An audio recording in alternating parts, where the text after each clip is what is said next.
Eric's looking good in this nice purple shirt. Go Bulldogs. Dan, I don't know what Dan's doing. Dan's talking to somebody behind him, telling me to get off mute. Thanks. Thanks, Dan. I was talking to the boss. That's good. Tell the boss hello. I'll see him in about 20 minutes. Do we have County Attorney Joyce with us by chance? Yes, you do. Perfect. Thank you. I'm going to have some questions here for you in a minute on this ordinance with the fire department. But Shane Worley's also here. perfect. Thank you, Shane. And I see Mr. Sorich. John, I have a copy of the agenda printed out for you also up here. So I will, after the meeting, if you want to come up and grab it, it's right here on the corner of this table. Commissioner Anderson, I've got one. Mr. Kamich made one for me. Okay, perfect. Thank you. Thank you, though. With all that being said, it is 7 o'clock. I believe everyone is here except for Michelle. She mentioned that she might be gone today. So it's looking like that is the case. So we will go ahead and roll call. Everyone else is here. Thank you all very much. I'll call Judiciary Committee meeting of March 24th, 2021 to order.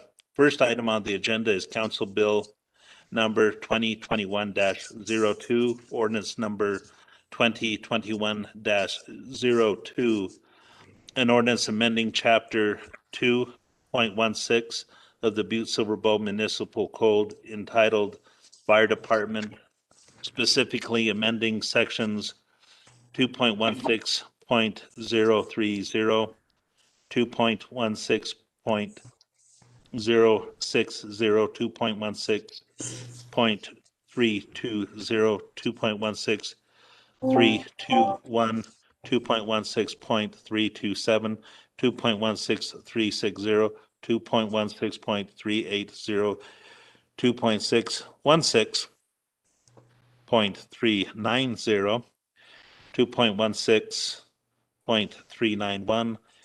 2.16.420, and deleting section 2.16.395 and providing for an effective date herein. And then I should have looked at this earlier. I might have my first question answered. I clicked the top council bill and I never clicked the red line version. So hopefully somebody was a lot smarter than I am and clicked the red line and then they could see all the other changes. I believe the copy that I clicked on, County Attorney Joyce, was probably the ordinance as it would be written as amended without all the red lines, correct? Mr. Chairman, yes, I provided both the red line and what the clean copy would look like. Yes, I read the clean copy without the red line. My apologies. So I had this. Go ahead. I think this ordinance was prepared at the request of the fire department, and Captain Worley has joined this meeting, and he could explain what the changes are and the reason for them if the committee would like to hear from him. I would very much like that. Thank you very much, County Attorney. Thank you very much, Shane, for being here tonight. I really appreciate it. I was going to try to reach out to you today and this week, but unfortunately I was unable to, being out of town, and work's been crazy. So thank you for being here. Well, it's my pleasure, Chairman Anderson, Commissioners, County Attorney Joyce, thanks for having me. I guess I'll start by saying that I've worked at the fire department for 19 years now, and it seems like every time that there's a new hire during my entire tenure, this topic and issue has come up where the director of fire services or the fire chief does not have any say whatsoever in who his next employee is. The way the commission or the way the ordinance was written, all of the power was basically given to the fire commission and then placed in the hands of the chief executive. The previous Director of Fire Services, Jeff Miller, was always going to take on this project. And, you know, it was just one of those things that I think after the hiring was completed each year, it just kind of got put to the back burner. So when I went into the office this year to assist our new fire chief and kind of help with all the changes that are going on over there, I got with him and decided to take a crack at trying to change this ordinance. So with that, this has all been passed through the Fire Commission. They voted at their last meeting 5-0 unanimously to accept all of these changes. They were pretty enthusiastic about it, as a matter of fact. And what it basically does, it doesn't take any power away from the Fire Commission. They would still be allowed, they would still conduct their initial interviews for new hires. The change that would occur they would then submit their top 5 candidates with no ranking to the Director of Fire Services. Those top 5 candidates would then go through another interview process with the Director of Fire Services, members of management, members of the fire department. He would put that together along with a representative of the Fire Commission. They would also be on that interview committee. Out of that interview, a list would be produced. If there was an opening, the top candidate, number 1, would be forwarded to the chief executive for appointment. That, in a nutshell, is basically what it does. It allows the Director of Fire Services to become a part of the examining committee, not only for new hires, but it also allows him to become a member of the examination committee for promotions as well. And that kind of, I think the Fire Commission, during this last process where we had to fill the role of Director of Fire Services along with the next Assistant Chief Fire Marshal position, I think they became acutely aware, that promotions are an entirely different animal versus new hires. And it really behooved them, they really involved us in that process. And I think we were able to help them out quite a bit. So that basically, in a nutshell, is what this ordinance does. This ordinance changes does. Thank you very much, Captain Worley. I see that Mr. Brian Doherty has joined us. Mr. Doherty, was there anything you wanted to add to this discussion on ordinance 202102 on the new changes to the hiring process at the department?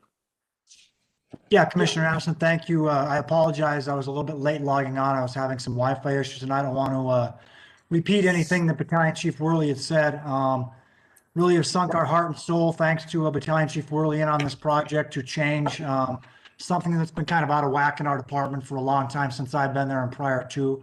I don't want to talk too much because I missed part of Chief Worley's speech, but I think the big kicker on, or the bologna sandwich version of it, would be that we're one of the only we are the only department in the county that doesn't have a direct relationship with who we hire as our next candidate or our next employee, and so that's always kind of been something that's been hovering over us. The Fire Commission does a great job.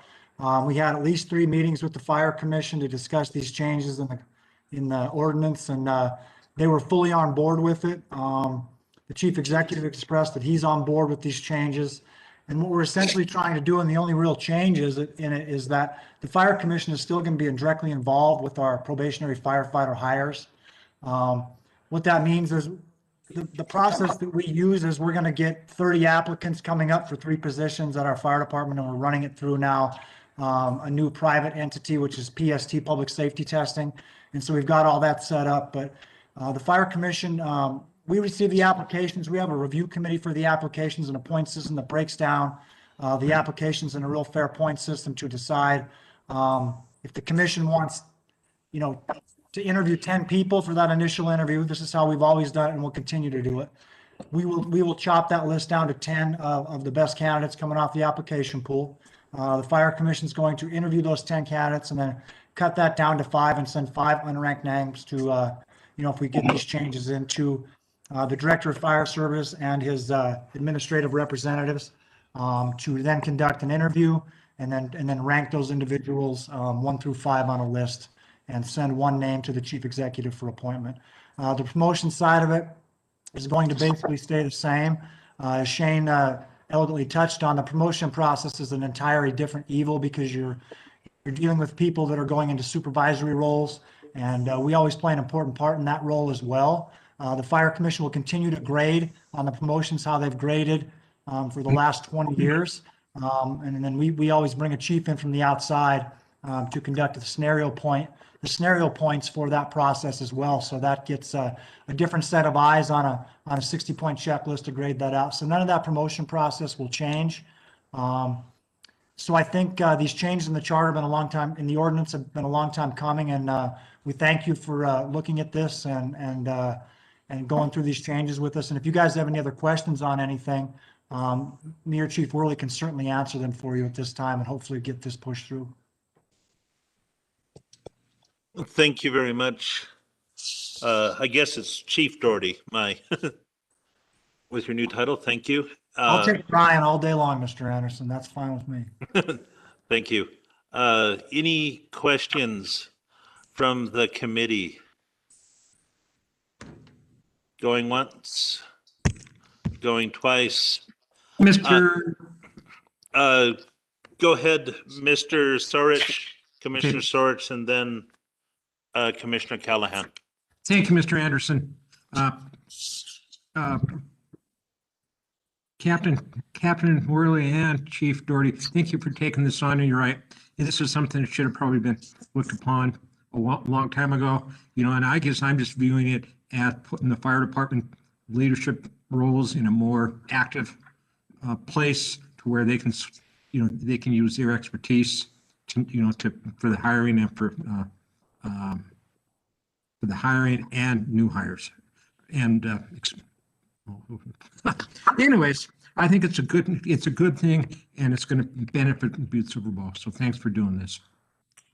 You're welcome. Thank you, guys. Thank you, Mr. Sorich, Commissioner Sorich. Commissioner Callahan. Well, thank you, and I appreciate you taking my comment. So basically what this is doing, does it take away the authority of the chief executive of making a decision on who the hire is if you only send them 1 name? Yes, the way that we wrote it and the way we discussed it with Chief Executive Gallagher, it kind of takes all of the politics out of the hiring process. And if there was 1 name, if there was 1 position, the number 1 candidate that came out of both interviews, there would only be 1 name forwarded to Chief Executive Gallagher. I got to follow Follow up. And I believe that through all the other departments, the chief executive still has the final say and has a right to look at the list and review the list to see if that's what he agrees with. So if we take that out of this scenario, the rest of the departments, I believe, still has that scenario. So that would just be my question. Yeah, I'm not familiar with the other departments. Thank you. Chief Executive Gallagher, I see your hand up. I believe you wanted to reply to that question. Yes, Chairman Anderson, Commissioner Callahan, thanks for the question. I still have the ultimate, or the chief executive will have the ultimate hiring. I would approve that position if it came. If I had question or thought that there was, or the chief executive would have question of that, you could send that back and ask for them to forward on other names if the chief executive was not in concurrence with that recommendation. But what it does is it just narrows down and really puts it into the hands of the people that understand the department, the process. The fire commission was on board with this. I'm on board with it. I think that the way we had it before, it just made it real complicated and put a lot of pressure on the fire commission to make decisions that even they didn't feel like that they were able to do, and then they were passing on names. So this we feel is a better process. I feel comfortable with it, but ultimately the chief executive will have final say. Thank you. Thank you very much, Chief Executive Gallagher. Mr. Doherty, I see your hand up. Yeah, Commissioner Callan, that's a good question. I think the appointment side of it still is in the power of the chief executive on that name. So I think maybe that'll clear it up. I personally, I know it's an open meeting, but I think it takes a little bit of pressure off the chief executive too, without a bunch of names in front of him. And it does give us an opportunity to be able to choose our next firefighter based on an interview, knowing a little bit different criteria that we would ask or the questions that we could ask. The fire commissioner does a great job, and they've been spot on a lot of their promotions and a lot of the things they've done, most of the stuff they've done, and we really appreciate it. And we're not trying to take power away from anybody. We're just trying to get a voice in our next employee. Thank you very much. And that being said, Commissioner Callahan, this ordinance is in our hands. If we want to send 3 names to the chief executive, we can change that. We can, it's an ordinance. We have ultimate control over the ordinance. So if we wanted to change that to 3 or 5, we could do that. I think this is kind of their wish list, and then we'll go through it and we'll decide if we want to do that or if we want to amend it a little bit, as is usually the case. Any other comment on it? Commissioner Surich, I see your hand. Thank you, Mr. Chief Executive. I'm going to make a motion that we send this to second reading. Second. A motion has been made and seconded. I do have one question on this for County Attorney Joyce on that. County Attorney, is this something that should be looked at in the Personnel Committee as it is going through the way we hire and a hiring process? Is this something that should also go through the Personnel Committee or not necessarily? Mr. Chairman, I don't believe that it would have to go to the Personnel Committee. Usually that committee reviews overall personnel policies. And this is an existing ordinance that has been around for a long time. And I think both the fire department and the law enforcement department have ordinances that kind of dictate how they select their members. So I don't know what the Personnel Committee would do. As you indicated, if the Judiciary Committee wants to make any amendments to the proposed ordinance, that can happen in this committee. It could also happen on the floor of the council. If 12 people, if somebody wanted to make a red line motion, when it was considered by the entire council, but I think that it's where it should be in the Judiciary Committee. If the Judiciary Committee wants to move it as written, it will be considered by the full council at their next regular meeting for second reading. Thank you very much, County Attorney Joyce. Okay, motion has been made and seconded and is on the floor. Any questions on the motion, on the question? Seeing one, Mr. Menkins. Thank you, Chairman Anderson. And I also just want to thank that Battalion Chief Worley and Chief Doherty and Chief Executive have come to a conclusion and put this forward. This is something that we do need. As Mr. Sorge has said in the past, that this has been an issue for us all. And with them putting this forward is going to help the process and get the best candidate going forward. Thank you. Thank you very much, Commissioner Menkins. With that said, anything else on the question? Seeing none, all those in favor, please say aye. 1, 2, 3, 4, 5 ayes. Opposed, same sign. Seeing none, motion carries. Thank you very much. We'll be moving this on to second reading. I would ask everybody to please read this ordinance. At the bottom is a red line copy. Please take note of that if you're like me and did not see that earlier. My apologies. Council Bill number, Section 2, Council Bill 2021-03, ordinance number 2021-03, an ordinance amending Section 17-06-030 Butte-Silver Bow, municipally called Butte-Silver Bow MC, which states that section adopted zoning map of Butte-Silver Beaumont, state of Montana, providing for a change to the official zoning district map by rezoning approximately 18.15 acres from R1-S, one family suburban residence, to C2 community commercial, commonly located east of Harrison Avenue and north of 5 Mile Road, located in the McQueenie subdivision, Section 5, Township 2 North, Range 7 west of PMM of the city and county of Butte-Silver Bow, state of Montana, providing for the repeal of all parts of the ordinance in conflict herein and providing for an effective date herein. With all that being said, to translate it into English, this is changing the ordinance to allow a residential to become a commercial over by 5 Mile Road for the subdivision of storage containers there that was brought forth a couple of weeks ago. We did have this on the agenda a few times before in different ways. This is the final step to make that a reality. Is there any questions on this ordinance or this change? I see Planning Director Laura Casey online. I believe she is here.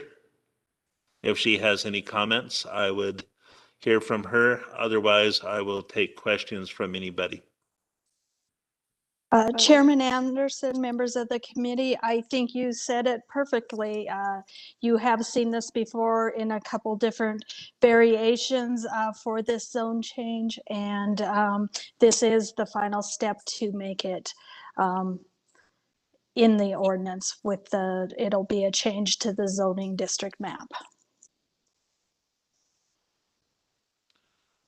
Any questions on this? Commissioner Mankins, please go ahead. Thank you, Chairman Anderson.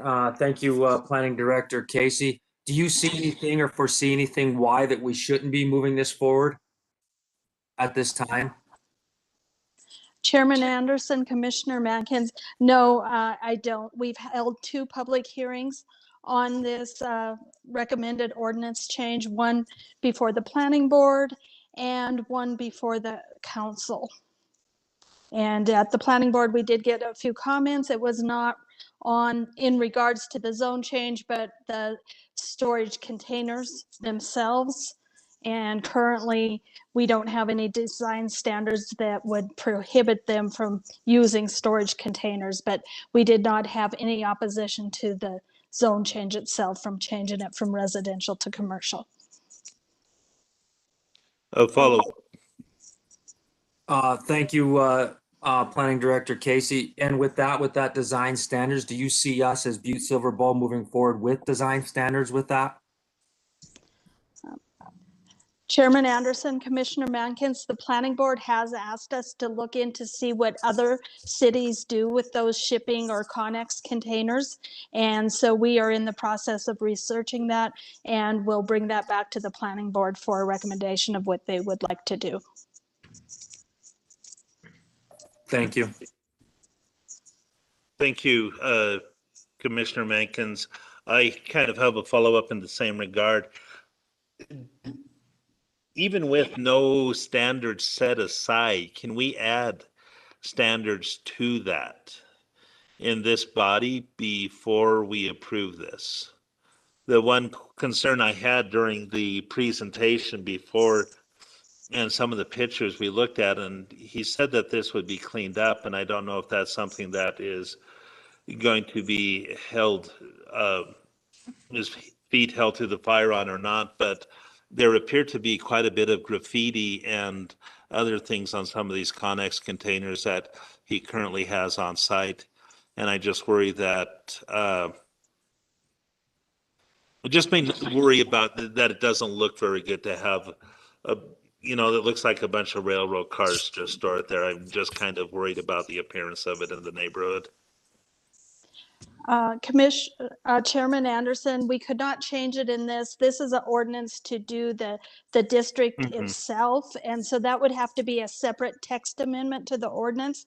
He does, I will note that as a commercial project, he does have to do some landscaping buffers because he is up against a residential zone. So there will be that. And as you noted, he did inform everyone that he would be painting all of those shipping containers to make them look like a cohesive unit when it's all done. But that to put those kind of standards in would require text amendments in the section of the C2 zoning ordinance.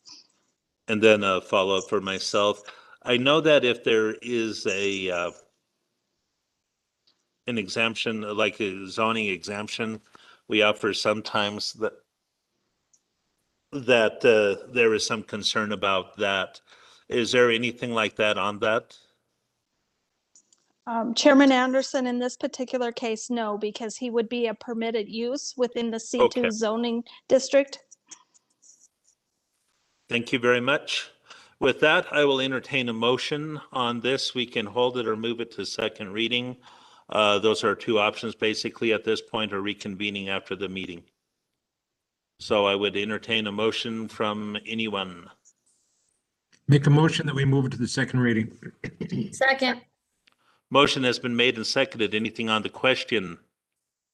Seeing none, all those in favor signify by aye. 1, 2, 3, 4, 5.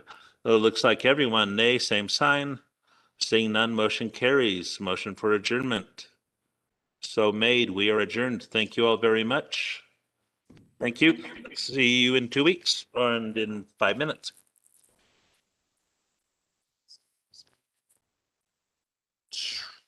I am sorry, I We're didn't. shooting for April 7th, our next meeting to be in person, so this should be.